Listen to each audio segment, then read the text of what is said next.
Well, hello, folks out there in YouTube land. Got a big show lined up for you. All right, yep, we got a 5-star that's getting ready to commit. We're going to talk about Jaden Proctor. He says goodbye to Alabama, where he's heading to. We're also going to do a portal update. And before we get started, I do want to show you one important thing, and that's Zalance Hurd. He officially announces his Tennessee transfer, officially transferred to the Tennessee Volunteers. Now, I'd already called him in the boat, and so did, actually, I believe Blue Chip Breakdown it did as well. And I'm sure Talking Vols did. Look, everybody was calling it. It was pretty obvious. He had actually registered. We'd gotten 3 straight crystal balls within about 2 hours the day before. There was no question. Now, I had a bunch of people giving me grief. Oh, well, he didn't officially commit. You're going to look stupid, blah, blah, blah. Now, for the folks that actually said, you know, hey, you might want to hold, I'm okay with that. You're allowed to question. I don't have an issue with that. But the ones that were like giving me real grief. Shut up! I've been doing this a while, folks. This is not my first rodeo. When you get 3 straight crystal balls within 2 hours and the guy registers, you can pretty much say he's in the boat. Jeez. Anyway, said he took to social media on Sunday morning to make things official. And Hurd was the number 15 prospect in the 23 class, which is huge. He's got 3 years of eligibility left. I think he's a plug-and-play guy for us. And here you can see On3 announced it. Also, Austin Price. And Austin Price has been calling this for quite a while. And look, when Austin tells you something, you might want to listen. When E.F. Hutton talks, people listen. That's right. He doesn't go out on a limb very much, and when he does, it's usually a really strong limb. Now, speaking of big-time 5-star tackles, let's talk about Caden Proctor for a minute. He obviously was an Alabama player that has transferred out because Nick Saban left. And I was a little surprised that he went to Iowa, which I'll show you here, but that's where he's from. I would have thought he would have taken the money and gone somewhere and taken the big money. I don't think Iowa's got quite as much as some of these other teams would have been willing to pay him, but that's a huge pickup for Iowa. That's great for them. I'm sure they're thrilled. And we know Caleb Downs went to Ohio State.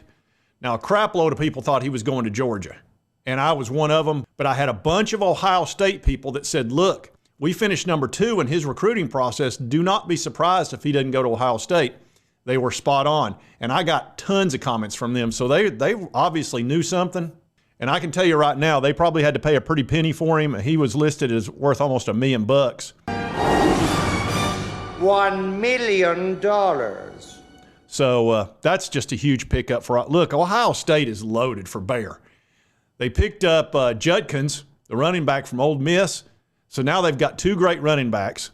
They picked up the quarterback from Kansas State, a running quarterback. He's really good. And their defense is fantastic, and they're adding Caleb Downs to it. They got no excuses this year. Ohio State needs to win. Now, I do not think they're going to be facing Jim Harbaugh. I just got a gut feeling he's going to take an NFL job. It's got to be America's team. If he doesn't, I still don't think they're going to face him because I don't know that he's going to be the coach next year. They'll probably suspend him for 1 year if he does stay and give him some sort of show cause that Michigan will ignore and some scholarship reductions and all that. And then by the 2nd year, he'll be ready to come back. Now, he'll still be able to coach the team. I think he just won't be able to be there on the Saturdays because that's how they usually do these suspensions. Now, NCAA might do it a little different. We'll see. I'm really watching that like a hawk, though. I want to see what Harbaugh does. But looking at this transfer portal, you can kind of see what's happening right now. Florida State, here's an interesting one. Florida State, Rodney Hill went from State to Miami. And that's a grudge match game right there. And then the Trey Amos, that surprised me going to Ole Miss. That's a guy we should have tried to pick up. Brandon Turnage, a Tennessee guy, went to Ole Miss.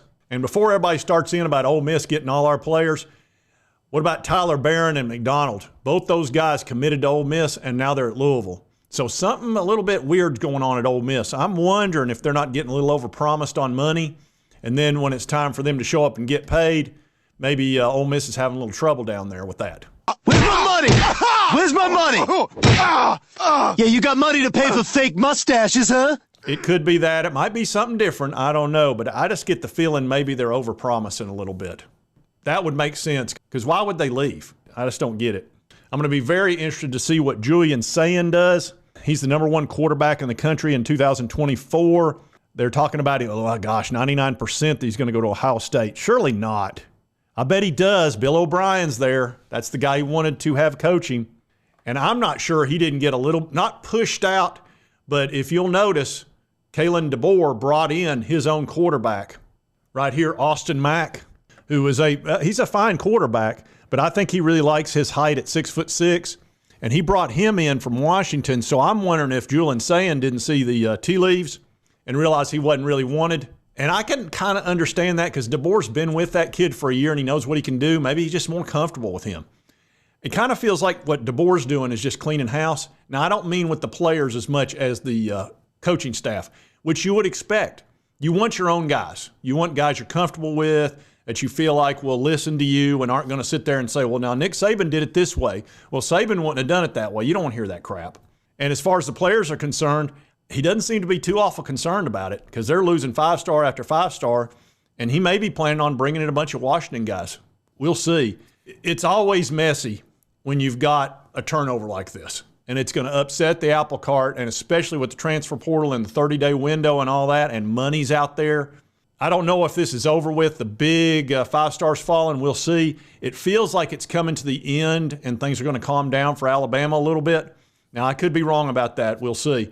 But it's been very interesting to watch, and I know Alabama fans, they've actually been somewhat calm. I've gotten a lot of comments from them. They're like, well, we'll be okay. We've been through tough times before. And I'm like, you've got to be over 50 years old because anybody young, they've known nothing but victory. You know, if you're like 25, 30 years old in Alabama, it's just all you've known is just championships.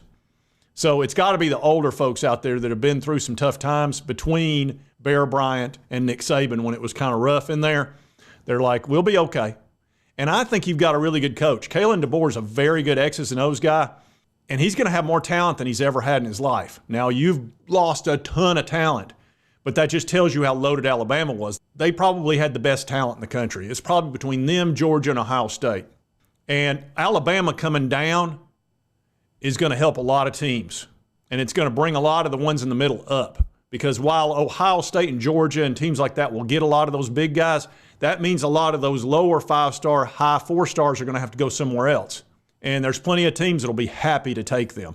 Of course, we'll turn around and Alabama will go 11-1 next year. So anyway, just wanted to have a little portal update. Now let's talk about George MacIntyre. Now we just got Zalance hurt, of course, confirmed. We knew that was coming. I wasn't concerned about that at all. But George MacIntyre, he is my one and only crystal ball that I called weeks ago that I felt like he was in the boat. And he's going to be announcing Monday at, I believe, 9:30 in the morning, which I won't be able to cover that until later on in the afternoon. I've got to work Monday morning.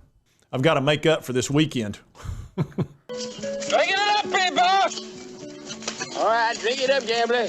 So cold. It was 7 degrees this morning. It's insane around here right now. I've never seen such, well, I have. I've seen cold like this before, but it just doesn't happen very often. Got a little dippy going too fast out here. This is in Volunteer Country by Evan Crowell. It says George MacIntyre spotted a Tennessee-Alabama game. That was the basketball game yesterday at 2 o'clock. Oh, who won that fight anyway? Yeah, that was a fun game. I enjoyed that. But anyway, yeah, he's going to do it at Brentwood Academy at 9:30 a.m. Eastern Standard Time.